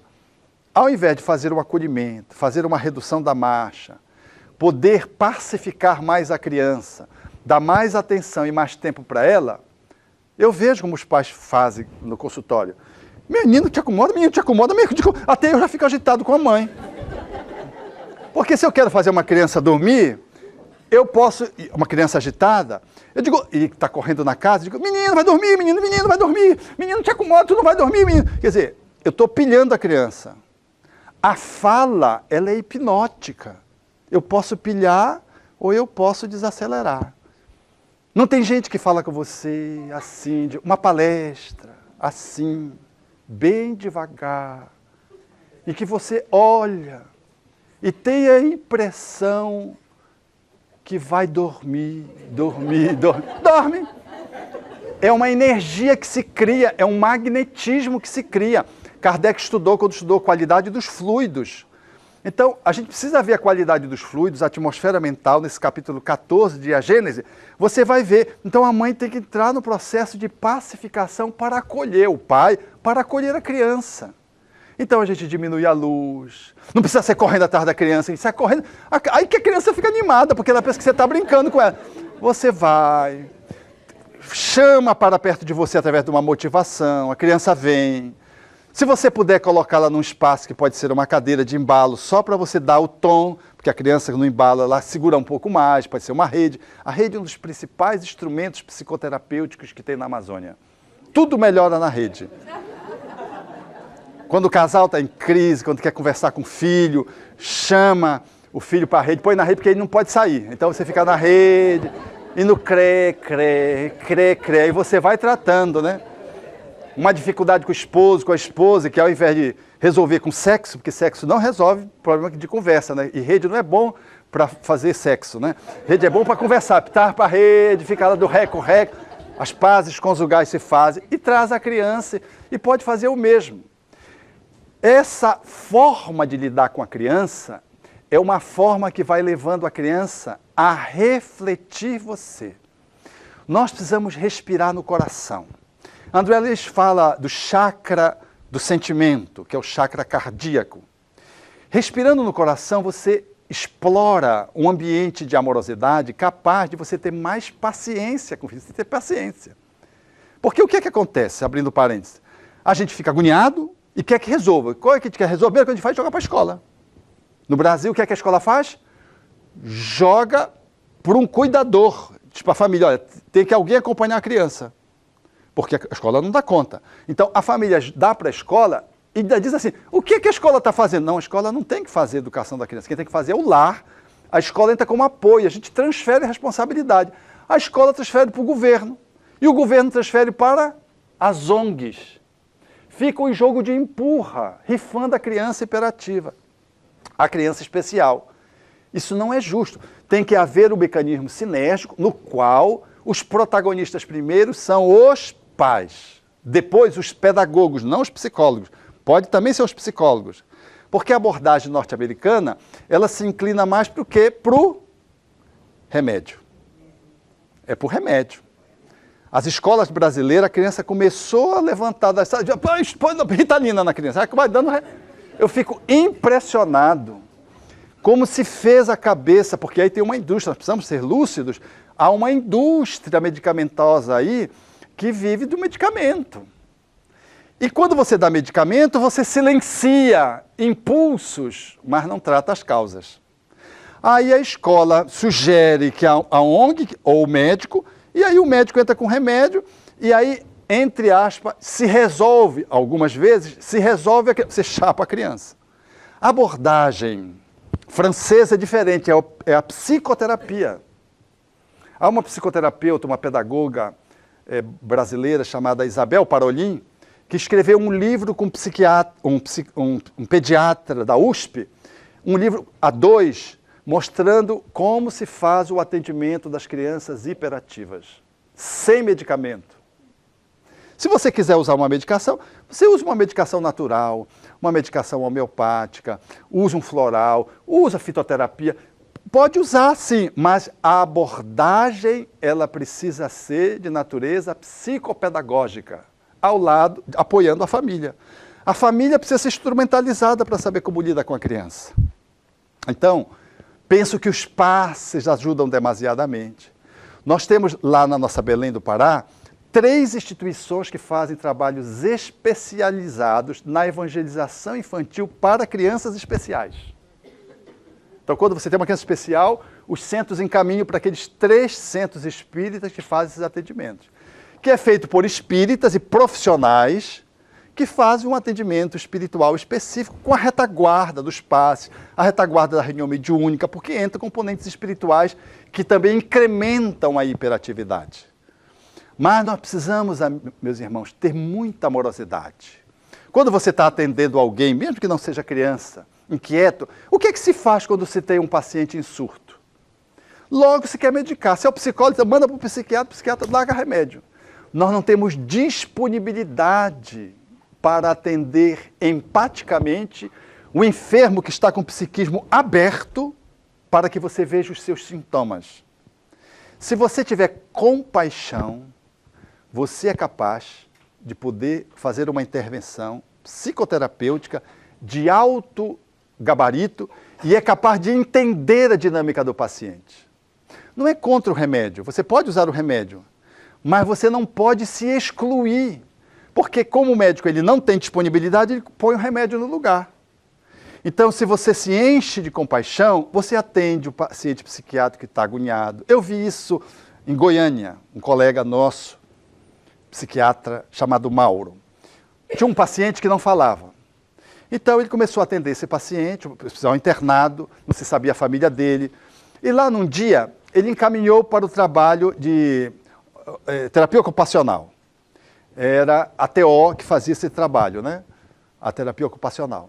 Aí ela disse, não, mas ele não sabe nada, ele não fala, não sei o quê. Não, mas deixa... Aí, ele insistiu, ela deixou. Aí ele pegou com as tintas, fez uma borradeira lá, ele olhou e viu uma asa. E viu essa asa, e ele é homeopata, psiquiatra é homeopata. E ficou muito atento e atendiu o rapaz, o cidadão, com muita amorosidade, que é um jeito dele mesmo, amoroso. Um dia, o paciente sobe no telhado. Quando ele sobe, o paciente está fazendo movimentos com os braços como se fosse voar, que é um sintoma de um medicamento homeopático. Ele fez associação com a pintura, pegou, deu um remédio homeopático. O remédio homeopático foi ao encontro da necessidade daquele paciente e, de repente, o mudo começou a falar. O mudo disse para ele, doutor Mauro, eu gosto muito do senhor. Era o doutor Mauro. E o Mauro, foi uma alegria. O Mauro começou a dialogar com ele, e ele ainda falando naturalmente muito pouco, e o Mauro perguntou, o que é que você gostaria de fazer?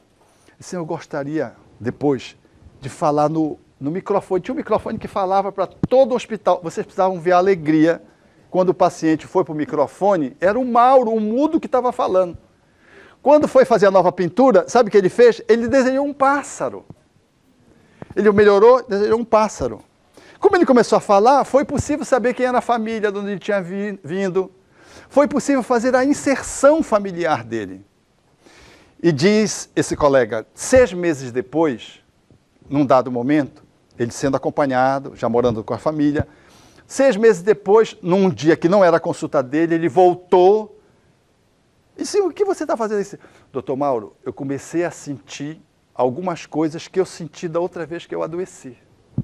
Estava havendo conflito familiar, ele percebeu que ia surtar, foi para o hospital e antecipou a consulta para ser atendido para não enlouquecer. Porque a gente enlouquece para se proteger. A gente desmaia diante da mãe porque a gente não dá conta, como mecanismo de autoproteção. A mãe agasalha a cabecinha do filho e diz que ele está dormindo, que ele levante e vá para a aula num sol quente, pela manhã de Belém do Pará, no asfalto, a criança esmagada pelo caminhão, porque ela não dá conta de saber, de encarar que o filho desencarnou. A gente enlouquece, que é uma forma da gente se proteger. A gente não dá conta. A outra não dava conta de perguntar para a mãe se ela era filha adotiva, com mais de 29 anos. Não dava conta de fazer essa pergunta óbvia, tendo a cara da mãe. Então, nós precisamos ter compaixão. Compaixão. E trazermos essas crianças que são desafios ao amor para que elas nos desafiem a amar mais e a poder ajudá-las. Porque a criança, ela entra na tua psicosfera. A tua energia é medicamento. O centurião dizia para Jesus, vai, cura o meu servo. Jesus, eu vou lá. Não, não precisa. Tu mandas, porque se tu mandares, ele cura. Jesus nunca viu uma fé tão grande em Israel. Era um romano. Não, mas eu sou soldado. Eu sei que quando o comandante manda, ele é obedecido. Se tu mandares daqui, o meu servo cura. Como é que Jesus curou a distância? É a energia, a capacidade amorosa que a gente faz quando a gente toca no outro. Que na casa espírita está singelamente colocada como passe. Mas quando tu cumprimentas, quando tu abraças, quando tu olhas com compaixão, não tenho ouro nem prata, mas aquilo que tenho, aquilo te dou. Levanta-te e anda. Eram os discípulos à porta do templo. E o paralítico levantou e andou. Já não era Jesus, eram os discípulos. Então, uma mãe que abraça um filho, ela neutraliza, submerge o filho num campo de energia psicoterapêutico, energético, que funciona como uma medicação sem os efeitos colaterais da medicação. E quando ela é capaz de se disponibilizar, o pai, a mãe, o terapeuta, o professor, eles são capazes de poder fazer a diferença na mudança de script daquela criança que apresenta dificuldades, ou daquele doente psiquiátrico que apresenta dificuldades, pela abordagem que é mais humanística, que é espiritualista, que traz o componente de amorosidade, que é indispensável e que falece hoje nos atendimentos profissionais. Nós nos transformamos em técnicos. Esquecemos que somos pessoas. E nós espíritas sabemos que somos espíritos. Quando você atende alguém, você não está só atendendo alguém. Esse companheiro, esse psiquiatra, Mauro, ele diz assim, eu nunca apanhei de um paciente meu. Nunca tive medo dos meus pacientes. Mas eu sempre estive disponível para eles. E coordenava um hospital que tinha 800 internados. Em Anápolis, no Brasil. Então, há que se ter muita amorosidade. Porque a gente dá remédio, porque a gente não consegue ainda dar o nosso amor suficiente. Mas nós que somos pais, se conseguirmos configurar esse caminho de entrega, talvez a gente vá reduzir em muito. Porque por trás da inquietação tem um espírito com um conflito interno. Qual é o conflito dele? Foi durante a gestação? Foi na infância? Ele traz de outra vida? Se foi nessa vida, os resultados podem ser muito mais rápidos e muito mais alvissareiros do que a gente pode imaginar. Numa abordagem amorosa, no diálogo, na conversa. Faz sentido para você isso? Agora, a déficit de atenção, a criança não aprende as notas baixas. Aqui nos Estados Unidos, a minha filha tem déficit de atenção. Ela não é hiperativa. Ela hoje está na universidade. E a médica dela disse que se ela não estivesse tomando o Vyvanse, ela não estaria lá. Pois é. Isso é uma possibilidade. Você dá o remédio e tem os efeitos colaterais. Por quê? Porque as pessoas são atendidas como se fosse feito em séries. Você faz uma prova para todo mundo. Uma pessoa que tem déficit de atenção, uma pessoa que tem deficiência visual, uma pessoa que tem deficiência auditiva, ela tinha que submeter uma avaliação separada. E a avaliação não precisava ser a mesma prova. Porque nós tratamos as pessoas como se elas fossem todas iguais, elas são diferentes. Então, um aluno que tem um déficit de atenção, ele precisa ter um olhar diferente. Por isso que é uma abordagem pedagógica. Por isso que o aspecto pedagógico vai fazer a diferença. ele em sendo atendido diferente, você vai ver, porque aí o pai diz assim, não, mas ele sabe em casa, como é que ele tirou nota? Ele tem tanta pressa que ele entrega às vezes a prova sem completar. Então nós não estamos avaliando o saber. Se alguém tem uma nota baixa aí, é um método, não é a criança que não sabe. Agora você pode ir marcando, porque ela vai sofrendo bullying, porque ela vai tirando nota baixa, os professores vão fazendo pressão. Então, eu quero dizer de que às vezes a gente pode contornar e muito. Algumas crianças precisam de remédio, precisa e toma remédio sem problema. Agora, que o remédio não seja a primeira forma de resolver o problema, porque, meus amigos, eu queria saber na bolsa de vocês quantos remédios tem. A gente anda com remédio. Se vocês me perguntarem a mim quanto tempo eu não tomo remédio, vocês vão ficar pasmados. Eu tomo homeopatia, é verdade. Eventualmente aí eu tomo homeopatia. Mas não me passa pela cabeça de que eu estou com dor de cabeça e tem que tomar um analgésico. A gente toma, começou, às vezes, antes, não, eu posso ter, aí já vai antes o digestivo. E a gente pede para o outro, não tem nada aí para digestão. Ou chega na farmácia, o que tem de mais novo para o fígado? É uma hipocondria, não é verdade? Eu quero dizer aos meus irmãos que o remédio é uma indústria e de que nós somos compulsivos e de que a gente toma muita química que a gente não precisa. A gente precisava valer mais o corpo, às vezes está com dor de cabeça que está cansado, às vezes porque está tomando um remédio, às vezes a pressão está alta e você precisa diminuir a pressão do dia a dia ou ajustar o medicamento do antipertensivo que você já toma, em vez de estar tomando um analgésico. Às vezes você está precisando simplesmente respirar. Às vezes é uma interferência espiritual, que dá circunstancialmente uma dor. Mas a gente não tem paciência. A gente não tem escuta para os nossos sintomas. A gente quer silenciar sintoma, não quer resolver o problema. A gente quer eliminar a dor e gera um sofrimento. Porque aí toma um remédio e vem gastrite. Aí a gente toma um remédio para gastrite. Aí a gente vai entrando numa ciranda medicamentosa. Nós tomamos muito mais remédio porque nós procuramos tratar o sintoma e não nos cuidarmos. Essa visão compartimentalizada, fragmentada, tecnicista, medicamentalizada, que a nossa cultura tem. Nós precisamos inverter isso. Nós precisamos sair para uma cultura mais antropológica, mais sociológica, mais espiritualista, mais sistêmica, para que a gente possa lidar melhor com a vida, porque tudo é assim. Às vezes a dor de cabeça é o conflito que tem com o esposo, com a esposa, ou é a decepção que você teve com o filho, ou é a angústia que você está no emprego. Porque a Organização Mundial de Saúde, em 2004, ela levantou 10 itens que a gente deveria considerar, do ponto de vista social, que afeta a saúde. Vejam, a pequena infância, o que acontece com a infância, a exclusão social, o estresse, o trabalho, o desemprego.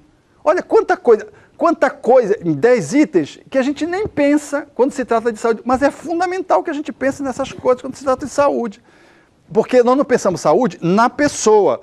Quando eu olho para uma pessoa, eu já estou analisando a família dela e onde ela vive.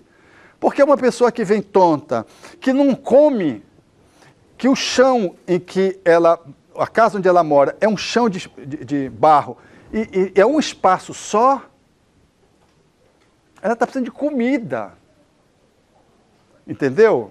Vai dar remédio para dar comida, porque no fundo, a maioria dos remédios é substituído pelo supermercado, pela quitanda, que a gente vai comprar ali, a substância, o alimento, mas nós prostituímos um pouco a nossa relação com o nosso corpo, com a vida, e a gente se perdeu muito nisso. Porque a gente tem muita pressa, a gente quer, porque tem que fazer as coisas. Se a gente reduzisse a pressa, nós íamos diminuir em muitos nossos sintomas. Dentre esses 6 elementos que eu citei, 5 aqui, exclusão, desigualdade socioeconômica é um outro que ele coloca, exclusão social é outro. Porque eu saio na rua do Brasil, hoje em dia, com perigo de ser assaltado em Belém do Pará, eu não posso sair com uma bolsa a qualquer hora do dia ou da noite. Os apartamentos estão sendo vendidos com a porta blindada ou não, você escolhe. Porta blindada de apartamento. Quando eu era pobre, lá na minha família de 7, a gente ficava vigiando, porque se o ladrão entrasse, a gente assaltava ele. A gente era tão pobre, dormia com a janela aberta. Agora as janelas são cheias de grade e o apartamento tem que blindar.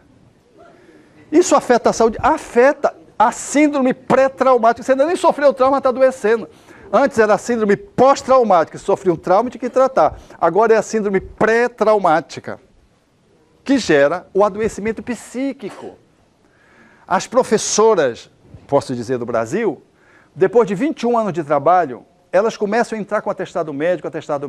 Quando você vai ver, a desculpa dela, em São Paulo, essa pesquisa feita em São Paulo, desculpa dela é assim, não, é o marido que está bebendo, é o filho que está usando droga. Mas você vai ver, o marido bebeu a vida inteira, o filho já estava usando droga não sei quantos anos. Por que agora ela está entrando com atestado médico? É que 21 anos de trabalho como pedagoga na escola pública de São Paulo, deu o que tinha que dar, ela não consegue mais trabalhar. Não é má vontade, não é fraude. É que nem ela sabe que já estourou. Aí ela vai nesses outros motivos que são motivos que já existiam. E se o profissional ele não tem sensibilidade, ele pensa que aquela mulher ou aquele rapaz, aquele homem, ele está querendo ludibriar o profissional, querendo um atestado médico gracioso. Não é. É que deu o que tinha que dar. Entrou em exaustão pelas condições de trabalho. E se ela recebe atestado médico, ao invés de se aposentar com 25, ela vai se aposentar com 30. Seria burrice dela entrar nesse esquema. Ela não seria tão burra, eles não seriam tão burros. Então, quando você olha o contexto social, você redimensiona a saúde do indivíduo. E a sua prática passa a ser mais solidária, mais compreensiva, com mais compaixão, com mais amorosidade. Então, amigos, para encerrar o nosso encontro, eu queria lembrar de Jesus. Joana de Ângeles diz que Jesus, tratando as pessoas, ele não precisava entrar nos sonhos, fazer uma pesquisa dos sonhos. Ele não precisava entrar num debate e ouvir demoradamente o paciente. Ele não precisava que o paciente fizesse catarses demoradas, como as propostas terapêuticas envolvem. De que ele não usava medicamentos. De que ele não usava atitudes radicais. De que ele simplesmente amava as pessoas que entravam em contato com ele. E com seu magnetismo, ele era capaz de despertar aquilo que era o potencial das pessoas que eram cuidadas por ele, para que as pessoas se dessem conta do seu valor. E era capaz, com seu amor e seu magnetismo, de prospectar uma nova visão de vida, sustentando o paciente, sustentando a pessoa, sem de modo algum impor-se, mas sempre se dispondo. E quando falava, usava o recurso das parábolas ou da contrapergunta para que na forma da maiêutica socrática a pessoa pudesse encontrar-se a si mesmo como alguém que faz um parto e a si mesmo se redescobre. Nós temos em Jesus a possibilidade dessa cumplicidade à luz do pensamento espírita, nesse olhar abrangente, dizendo que a nossa saúde, nós temos como parceiros de referência, temos como fazer esse contrato interior com Jesus. A nossa tarefa é com Ele, não é contra a humanidade, contra a vida, contra os outros, contra os pais. Nós não precisamos depositar a nossa história de doença nem na hereditariedade, não precisamos colocar nos governos, não precisamos colocar nos espíritos, muito embora tudo isso faça parte de uma grande conjuntura. Mas podemos nos apropriar, usá-lo como um recurso de excelência e lidando com as disponibilidades que a ciência hoje nos propõe, porque o Espiritismo não é uma doutrina que vem substituir ciência nem religião, nós seremos capazes de catalisar a nossa saúde, porque temos em Jesus aquele que tirou o nosso trauma. Ele veio, pão da vida, luz do mundo, tinha o olhar quente profundo e solene tinha a voz. Ele veio, mãos vazias desarmadas, nem escudo nem espadas, só amor por todos nós. Toda noite sem estrelas ele ilumina, e as nuvens mais escuras ele desfaz. Ele veio, agitou a nossa alma, tirou o nosso trauma e nos deu a sua paz. Obrigado.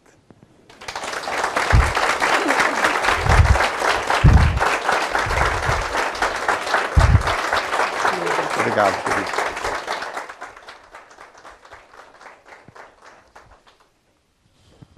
Queremos agradecer ao nosso querido Dr. Alberto Almeida, que nos trouxe tanto conhecimento.